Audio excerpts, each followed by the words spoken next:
Have you ever wondered how Detective Pikachu's CGI Pokémon were designed? How the production team decided on the perfect balance of realism and cartoonish charm? Believe it or not, the realistic designs of these Pokémon characters are all the result of fan art. When assigned the task of coming up with cinematic versions of Pikachu and his friends, the film's production designer, Nigel Phelps, did the smart thing. He went online and searched for realistic Pokémon. From this, he very quickly found the work of fan artist R.J. Palmer. R.J. had always been interested in video game art and had developed his own personal aesthetic largely from games like Soul Calibur, which blend fantastical design elements with grounded realism, as opposed to, say, Mortal Kombat's more outlandish costumes and characters. If there was one thing R.J. loved drawing, it was Pokémon. So after studying art and design at the University of San Francisco, he began a fun side project, using Photoshop to create detailed textured illustrations of what Pokémon would look like in the real world. RJ worked hard on his creations, and he really enjoyed himself. It took upwards of 30 hours of careful drawing to create each picture, but it was worth it for the finished piece. He took his time researching real-world animals to see how equivalent creatures would move, and how their skin or fur might look. So Charizard was inspired by monitor lizards and other scaly animals, while Pikachu drew more inspiration from various small rodents. The result didn't always look strictly like the standard Pokémon models, but they did look like the kinds of monsters that could exist in the real world.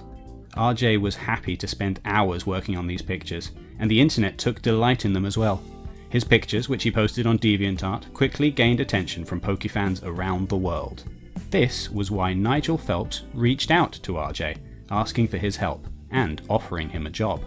To RJ's delight, he learned that Nigel wanted him to come to work on the Detective Pikachu movie, designing concept art for both the Pokémon and the environments that would appear in the game. For RJ, this was a dream come true. He packed his bags and moved to Los Angeles. His very own Pokémon adventure was about to unfold. When RJ started work, he found that he was crucial to deciding the movie's appearance. At this early point in pre-production, Detective Pikachu didn't even have a director. What's more, while there were other concept artists working on the film, none of them were all that familiar with Pokémon. As the project's sole Pokemaniac at this point in time, RJ had the most experience at drawing these creatures, and he alone of all the artists knew how they were supposed to move, how they behaved, and what special powers they possessed. The next 7 months were incredibly fulfilling for RJ. He spent long hours discussing exactly how each Pokémon should look. Thinking back on this time, RJ would later say of his experience, "You get to sit around and talk about what a Pokémon's claws look like. That's awesome!" RJ quickly found that his particular vision of a realistic Pokémon world wasn't quite what everyone else wanted from this film. He'd always been happy to change elements of Pokémon design to better fit the real world. With Detective Pikachu, it was important for the monsters to look both realistic and familiar. Their silhouettes needed to stay recognisable. They had to bear at least a passing resemblance to their video game sprite art.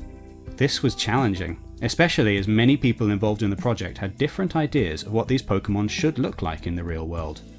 There was a lot of discussion and a lot of arguments about what should be done with each design. As a concept artist, RJ was often caught in the middle of these debates, trying to appease movie producers who all had different ideas to bring to the table. RJ said of this experience, "You do a design, and then people have opinions. And then you do another design, and they also still have opinions. And so it's a constant back and forth of trying to make one person happy, which is going to make somebody else unhappy, and then you have to try and find a middle ground that's going to work for people." After an intense 7 months of creating Pokémon designs, the concept stage of pre-production for Detective Pikachu was complete. RJ handed all of his work over to the digital effects team and went on to other projects. To be honest, it was nice to take a break. After half a year of drawing nothing but Pokémon, RJ had to cleanse his palette and work on other projects for a while. He eventually returned to his fan art, but not until he'd had the chance to fully rest and recover. Then, the first trailer for Detective Pikachu was released. Nothing could have prepared RJ for what he saw.